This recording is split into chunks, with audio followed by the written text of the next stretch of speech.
This is the Loan Creator YouTube. We hope this video helps. You start by signing into the account that pays for Copilot because you must access billing to stop charges. Once signed in, go directly to Settings or Account, then to Subscriptions, not General Help. Make sure you have the payment method and a recent invoice handy. This helps confirm which Copilot plan is active. If you see multiple accounts, pause and verify the email. You do not want to cancel the wrong subscription. Now select the active Copilot plan and click Manage or Change so you enter the precise cancellation flow. You will be prompted to choose a reason. Pick one and proceed because the site often uses this step to show retention offers. You can decline them.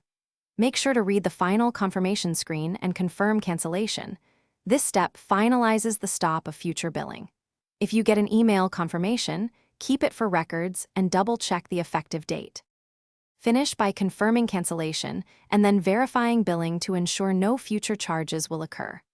Once done, check the confirmation email immediately and review your next billing cycle in the account. Make sure your bank or card shows no pending Copilot charge. If something goes wrong, for example, you still see active status or a charge, contact support with the account ID and a recent invoice. This speeds resolution and gives you a clear. Thanks for watching. Consider subscribing if we helped you.